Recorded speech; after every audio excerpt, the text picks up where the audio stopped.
you doing, alright? Come on, United! Come on, United! And you can pass that back to Clayton there as well. These are for the podcast. How's everybody doing? Good, yeah? How many Xanax have you gone through in the last couple of months watching United? The stress would put you in an early grave. I'm Paul Butler Lennox, and I host a Man United podcast called The Cult of Cantona. You might have seen it floating around online. Give it a listen, it's on Spotify, Google Podcasts, Apple Podcasts, dodgy CDs everywhere up and down Dublin. Big thanks. It's amazing what the lads have pulled together very quickly here. Dave Kavanagh and the Ballyfermot United Supporters Club, and also Alex Pitton here as well. A round of applause for Alex as well. Boo, you're all okay. And a big round of applause for Legends XI as well, which do some amazing events and are involved in bringing the guys over as well. Come on, Ireland, are we recording that? Okay, I'll just do a little intro for those of you who don't know a little bit of the details of the two lads here. Denis 9 out of 10 Irwin is from Cork. And one of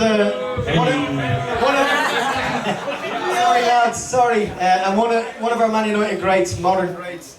Denis' career, he progressed and worked like a demon up through the ranks with Leeds and Oldham, and got snapped up, as you know, for a bargain to come and play for Man United for between 1990 and 2002. Massive career.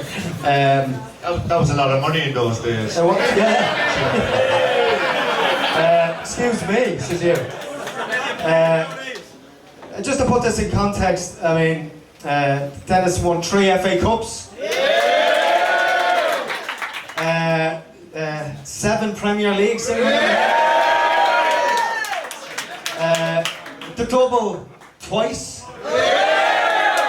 But most importantly, he won this tiny little regional competition called the Treble.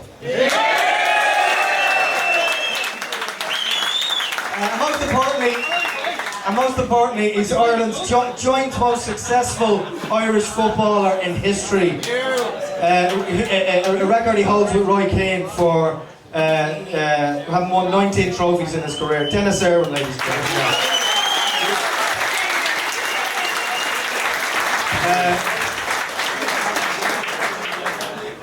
Clayton Blackmore is a stalwart of Manchester United. How do you follow that? Clayton Blackmore, everyone, ladies and gentlemen. No.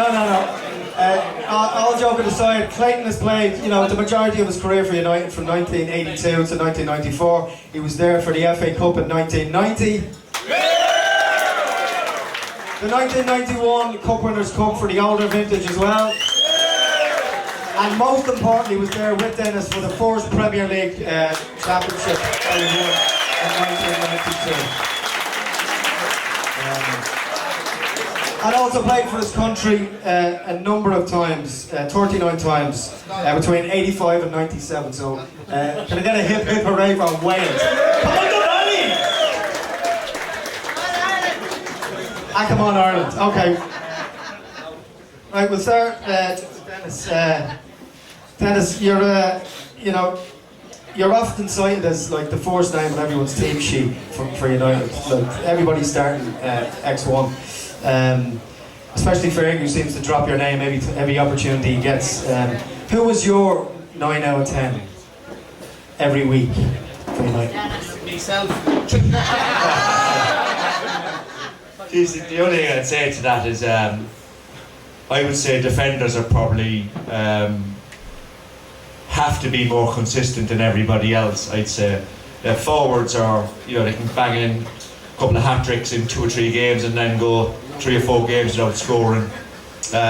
So the other, the lad I'd probably say is another full-back, and it's not you, Clayton, I'm sorry.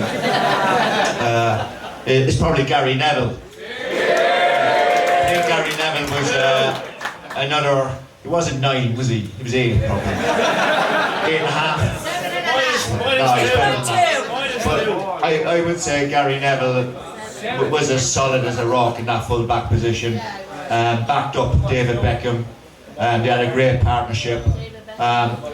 One club man as well, by the way. One club man, which is unbelievable. Yes. And so I would say Gary Neville, for me, as a regular 8 or 9 out of 10. Now there's players better than me and Nev, and there's players absolutely worse than me and Nev. But I would say Gary Neville on a consistent basis. Gary Neville is a red, and he hates any Scousers in tonight, no? Speaking of versatility, Clayton is one of the few players to play all of the outfield numbers for Man United over his career. Speaking of versatility, what was your favourite number and position when you were digging in to play? I suppose we've got a room in our old Trafford called the 7 room. Right. I don't know, is it still there now? The 7 room. Well, it's obviously we've got so many good players who played in the number 7 shirt. And I think I must have played in it about 7 or 8, probably 17 times when Robbo got injured. I usually went in and got that shirt. Yeah. So I actually scored at Wembley wearing 7 against Liverpool.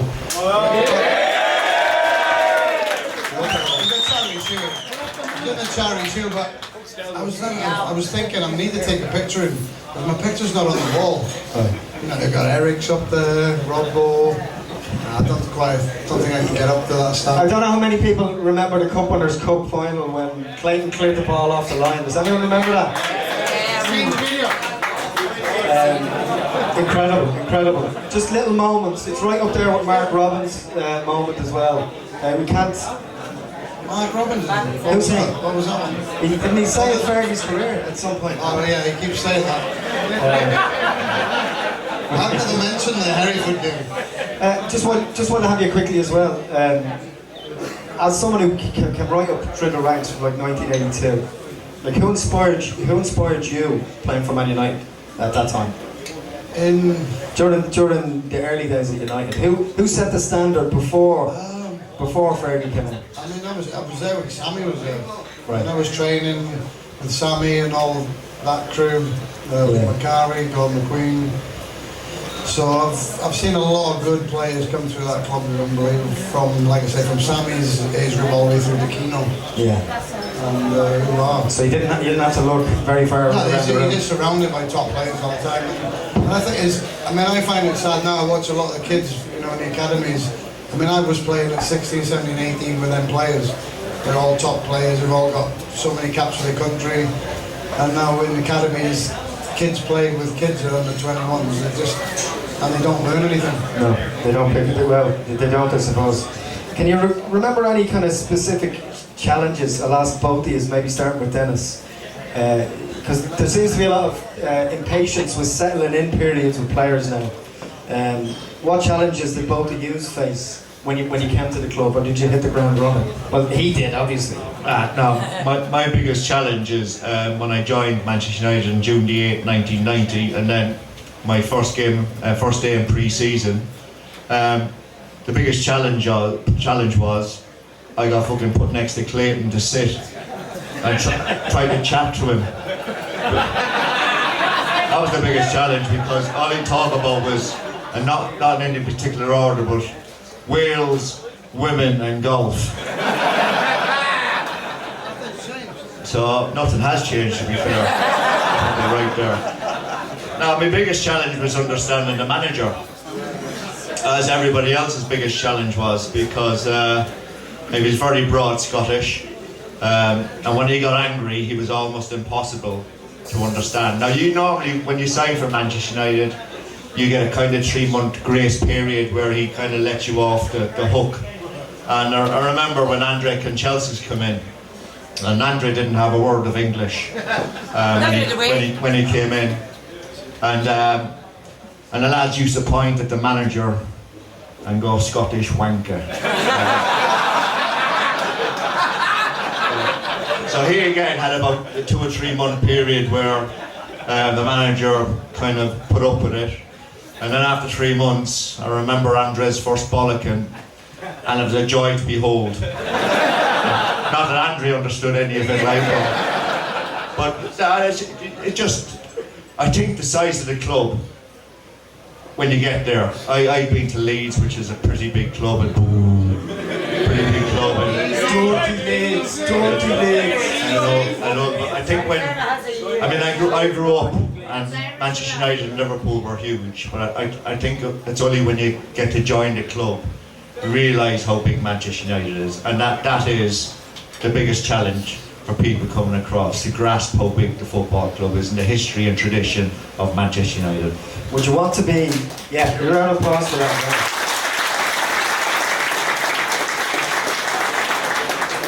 Just adding to the challenge, the challenges aspect of it all. Do you think it's harder for younger players with all the social media stuff, all of this stuff, that having no peace, not being able to go anywhere, no freedom?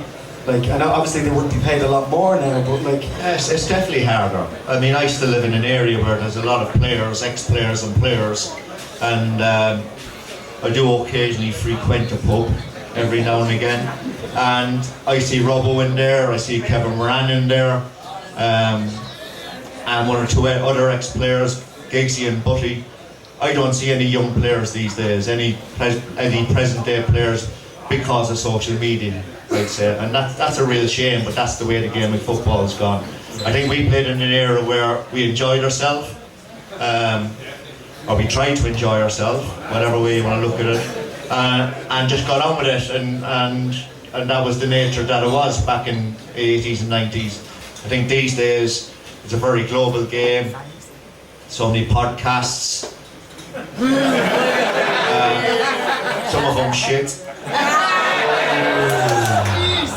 some of them are very good, and they're just under so much pressure these days, and social media obviously is huge in the world. Yeah, absolutely.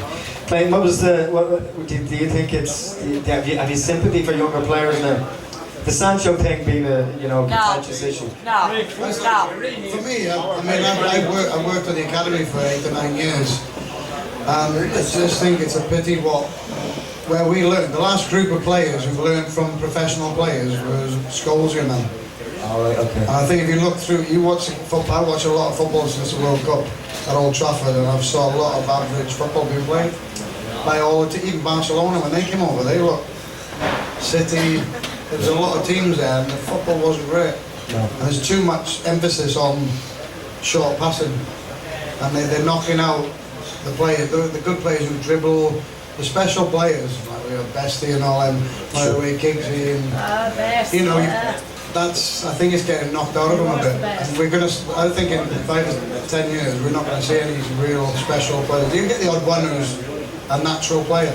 Yeah. You just do it, and that, but there won't be a lot of them. Is Eric Ten Hag doing his best to try and battle against that? Or is he... Well, I think he's got bigger things. He's got, we've got to win games. That's what his main job is. Yeah. And, he's done, after the World Cup, it was unbelievable the results we got. Yeah. We never lost a game at Old Trafford. I think we lost one game all season. Yeah. 34 games. The team, I thought we overachieved a little bit. Like I said, I didn't see us perform brilliantly at Old Trafford, but we got over the line. I think we're fitter than the opposition. Yeah. And I think that's a little bit of a difference this year. I don't know if we're fit as we were then. So teams coming to Old Trafford this year. Bring them back to Pope, so. The Wolves game, there's games we've got away with winning the odd game or two. We're just kind of creeping over the line in the results that we have been getting. It's down to the players as well. Bottom line, when you're on the pitch, the young lads looks really good. But we've always, in the last 3 or 4 years, we need to make more chances. Yeah. When we played, I'm like, if the forwards are missing chances, chance after chance after chance in a game, You can't. next game, no, but it's not, it's the next game, they will score them. Yeah. If you're making the chances. What about If you're not making chances, you're not going to score. What about Marcus? Is Marcus Rashford going to get back to... Well, Is Meals on Wheels going to deliver?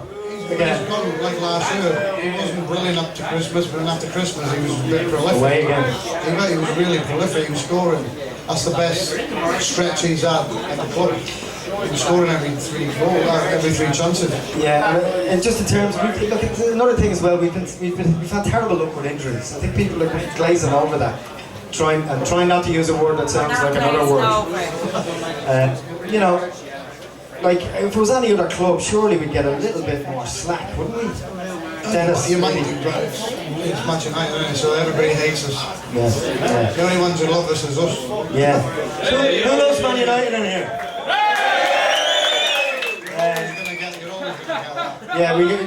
Look, the more handsome you are like you're always going to get more slack, aren't you? Yeah, hopefully. I just want to talk about some of your memorable moments and goals. Dennis, my favourite goal of Dennis's is the goal he scored against Liverpool in the Black Kick in 1994. That's everyone's favourite.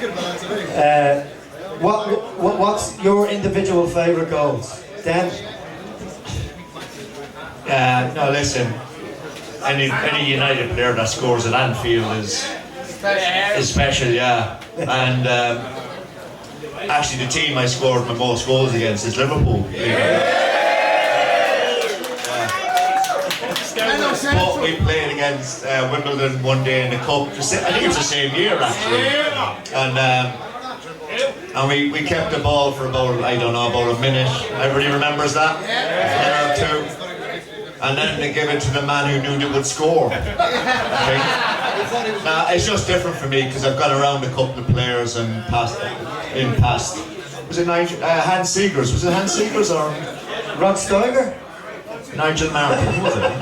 But yeah, Seegers, yeah. But it's just different from any other goals I score. And listen, when you're a defender, any time you score is a bonus anyway. Everybody thinks I took penalties throughout my career at United. I actually didn't take penalties till 1997, and that was because when I joined, Brucey took penalties, and he was brilliant at it as well, Brucey. And then there was a French lad you might have heard of, Cantona, took over. Eric. And Eric had an unbelievable record as well. And Eric left in 97, and we signed Teddy Sheringham in 97, remember that? So Teddy took over the penalty duties and missed the first three. One of them being at White Hart Lane. And all the manager said after the game was, Irwin, you're on fucking penalties next. And when the manager says that, you don't say no. So, but my favourite goal was against Wimbledon in an FA Cup game. Yeah. Liverpool, huh? That's it for me, it was Liverpool. Yeah. We were just talking about it earlier on, did I mention it to you, didn't I? And he's walking up to take a free kick, and the rest of the team are outside the box. Nobody's going in with the rebound, and he's put it in the top corner. I all sort of thought you were going to score. I'll just ask you, Clayton, you would have played alongside Brucey when he scored. Remember that season he scored 20 goals, was it? Yeah, 11 penalties. And 11 penalties, yeah. What were you thinking when Steve Bruce was going up all the time? Were you like, what the fuck is he doing going up there? Oh, like Dan said, he took penalties really good. He had a good run up, and he put a lot of pace behind the shot. Yeah. Curling, you can see he's aiming in the corner.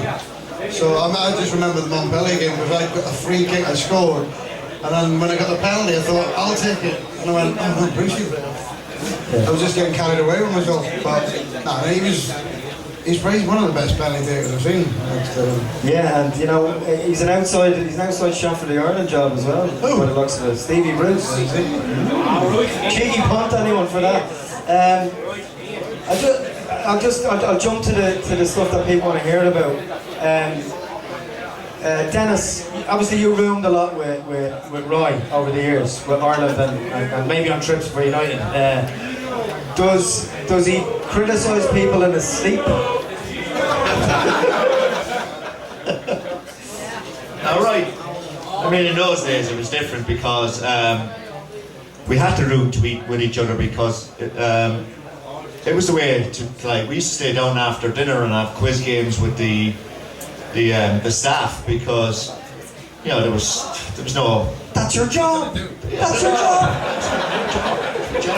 But no, we just used to kind of entertain between ourselves and all that, and you know, actually formed a great bond when every once in a while we did meet the staff. in questions, which was unbelievable. But no, Roy was brilliant. Roy was brilliant. Honestly, I probably had.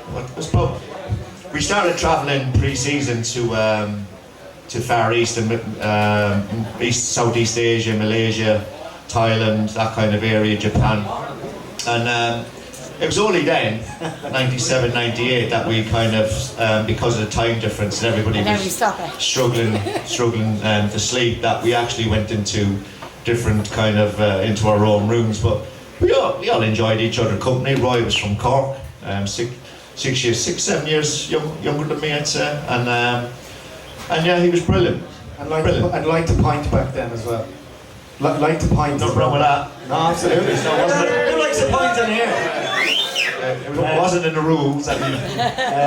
I'll just ask Clayton, because you played with Brian Robson for so long. How good, how really good was Brian Robson comparably to everybody else during this time? I mean, for me, he was like a leader. And what he did do, he looked after the kids. Yeah. So any of the young lads had any problems, he would then go to the manager and sort things out. I think he might have even done a few contracts to help the lads when they were growing up. People like Ryan and then what. But no, on the field he was scary. And he wasn't. What he would do, he'd go and get ready. And when we'd have a day off the next day, he'd come to the cliff and run his arse off on the pitch, like he's not had a drink. Honestly, it was scary. I've watched it because I've been injured sometimes. You see him coming in, he's pounding around there. How the fuck does he do it? Like you playing golf nowadays, I'd say, is it? Yeah, exactly. You spoke earlier about one of the challenge I had when I joined Manchester United. My first Christmas do was in J.W. Jackson's down in Deansgate.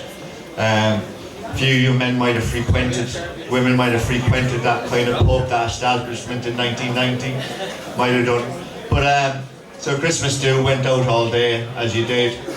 I think I got to about 12 o'clock and I kind of had enough and was walking out the front door of J.W. Jackson's, and who stopped me? Mr. Brian Robson.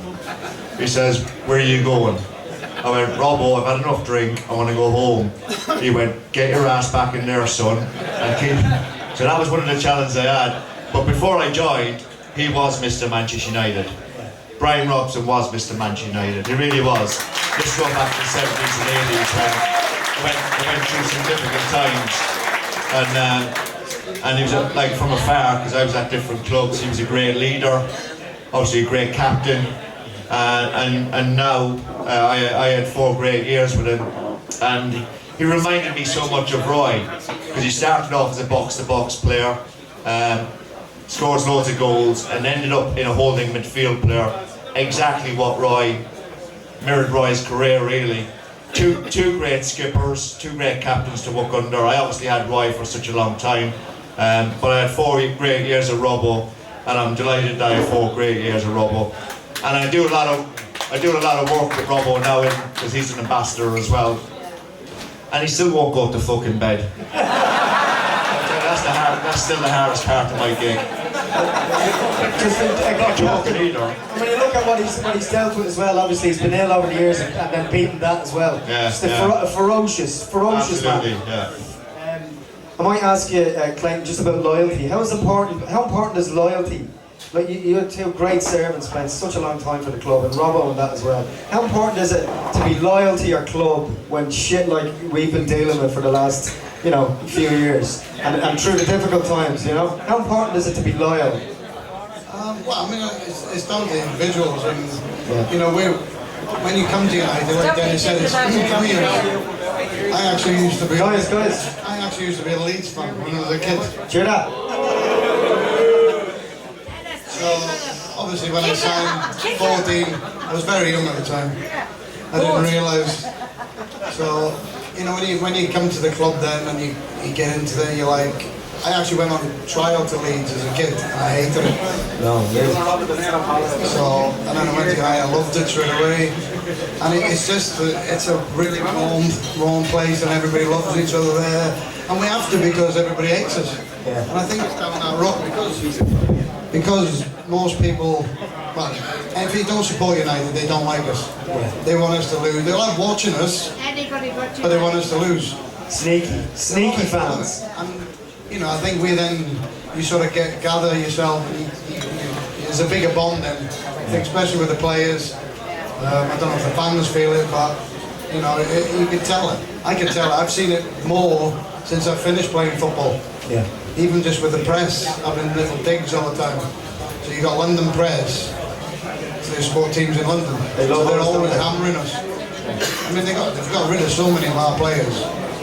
It's scary. It meant more going down to London and winning, though, I'd say, then, did it, because of that? I mean, Spanking Arsenal. It looked like last year when we get through to the final and straight away trains are stopped. Yeah. I said straight away. And it came out the next day. It was an Arsenal fan and a Chelsea fan. And both of them, they run the rail. They decided a train strike that day when we've got the cup final. Just antagonise. It's just a joke. I can't let either of you go without talking about the two kind of, I suppose, biggest moments in both of your careers. I'll start with Clayton. The 1991 Cup Winners' Cup final. I'm 40, so I remember that. What was that like to finally get over the line and just, especially after not being allowed to play in Europe for so long? You know, for those years, from after '84. Oh, you mean because of Liverpool? Yeah, because of Liverpool. I mean, the biggest thing was we were representing Britain and all that in Europe again. And I always remember Sparky saying when he was up by Munich, before he came back, they would say we must win in Europe this year because the English teams are back in next year. Yeah. But they were that scared of us. And I think it's because of our work rate. I mean, the Europeans, everybody said they were better technique and all that, but we were like, the usual 5 second, 6 second rule, get the ball back. We all did that then. Yeah. And it was like, that happened. It'd be nice if United did it now, wouldn't it? Yeah, well, I thought that was what we might be coming to the team this year. No, that's a long season, the teams are doing well and winning the league, but the teams that work the hardest when they haven't got the ball. Yeah, absolutely. And they have a little bit of quality. And beating Barcelona? Yeah. Obviously it was massive, you know, I actually thought the Montpellier game was harder. Montpellier. When you play in a team like Barcelona, they're favourites to win it. Yeah. You know, we've not been in it for 5 years. You know, it was a great, on the day, if you watch it, I've watched the game back a couple of times, and they don't really have that many shots at goal. Yeah. I mean, it was lucky because Les had a dodgy knee at the time, didn't he? And Staley bashed his knee, God bless him. Yeah, that's the piece, Les. But speaking of people sadly passing away, can we get a round of applause for Alex Ferguson's wife, Lady Cathy, that passed away last year.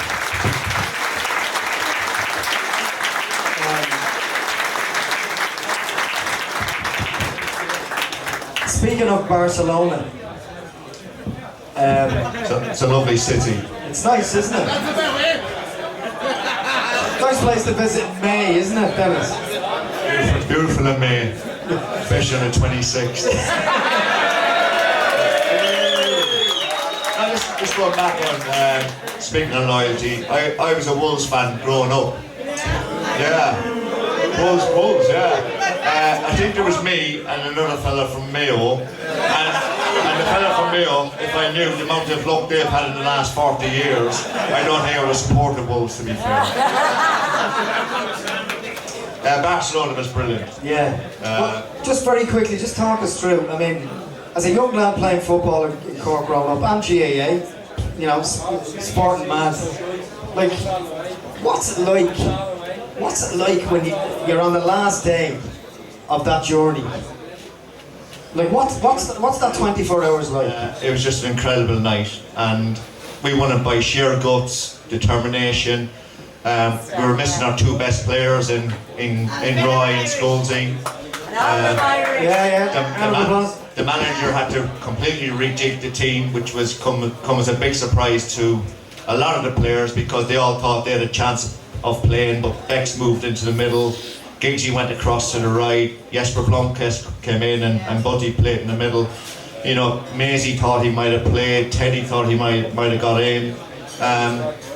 And yeah, just through, we didn't play, we were quite tired on the night, but through sheer determination, We got there in the end, and it was an incredible night. And won the European Cup.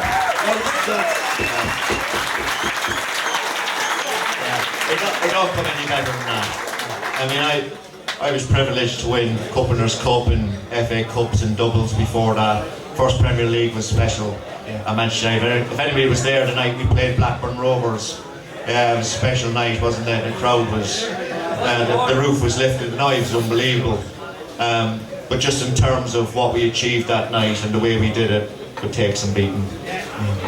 Although I did play, we won an All-Ireland Colleges medal at Croke Park for Cree Street. When I was 15, that would take some beating as well. Gaelic football. I'll just ask both of you, just very quickly before we wrap up, for the wonderful Al Foran who's going to do a bit for us now. Just about Alex Ferguson and his legacy. Do you think we'll ever see the like of that again?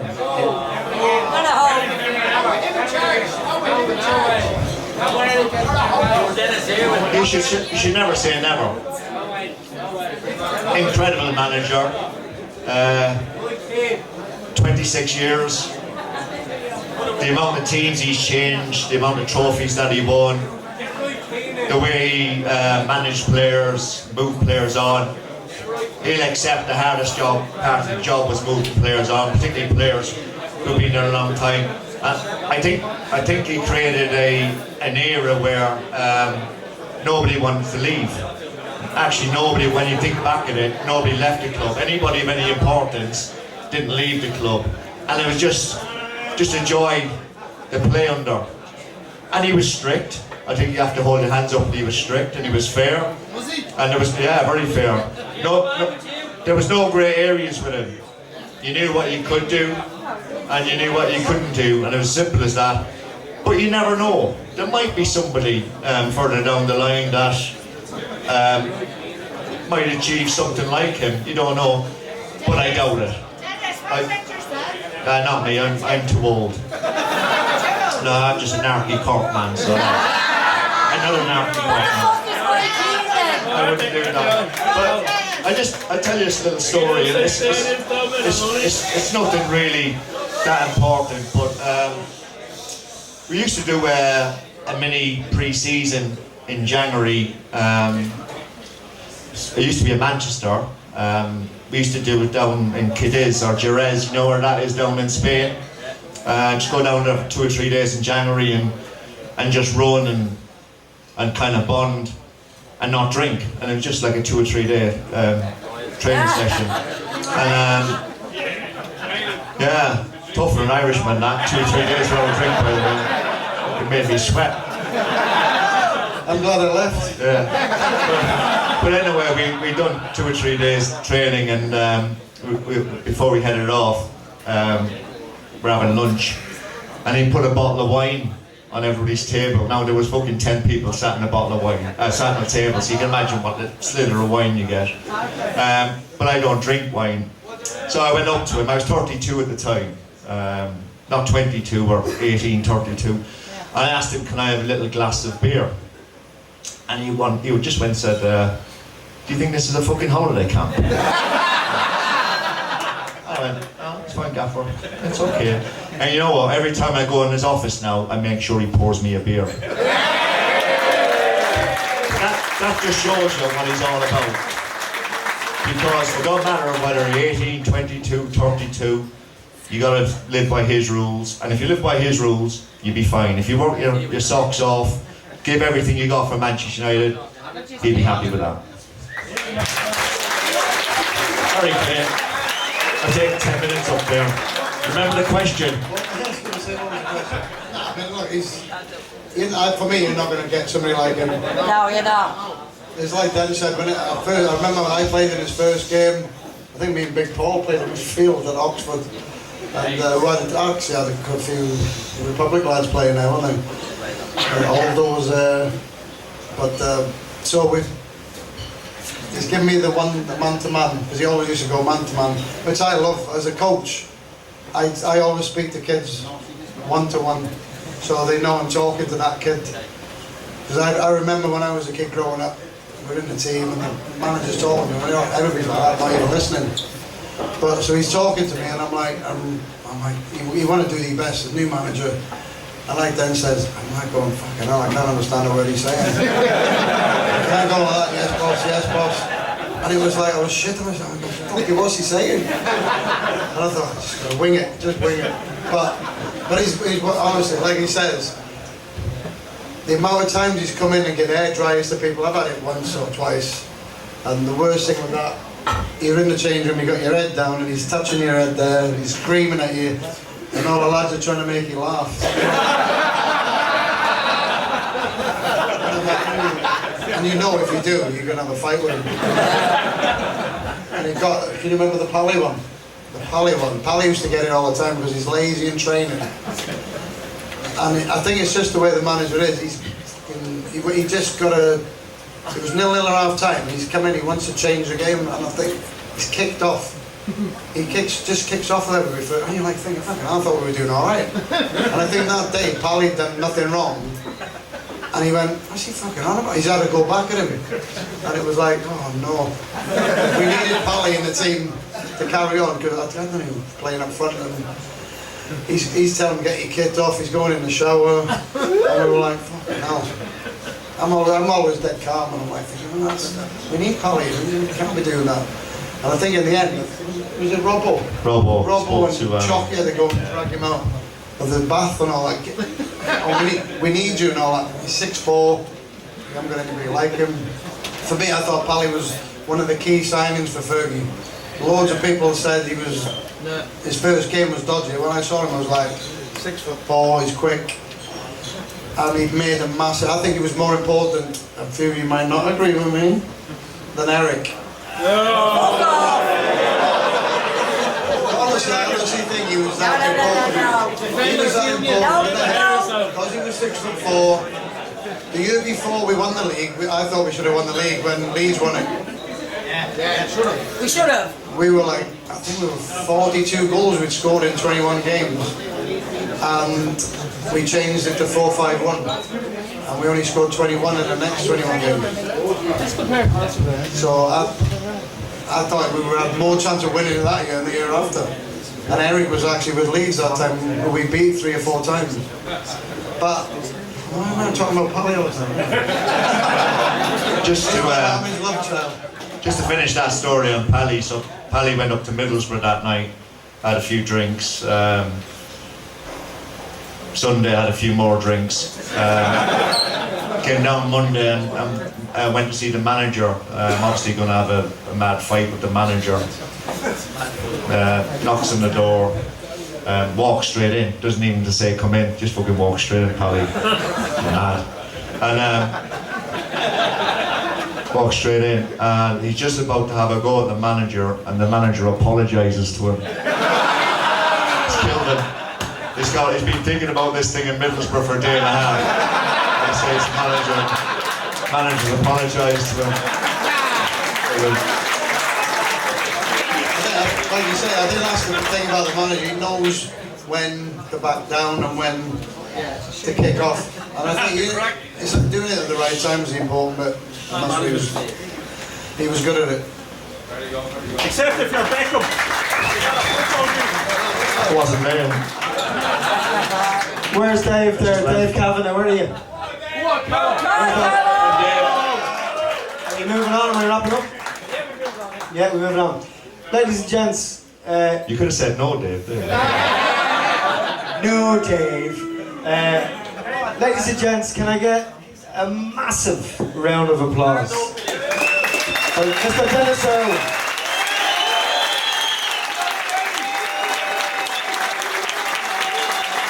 And ladies and gents, can I get an even bigger round of applause for Mr. Clayton Blackmore.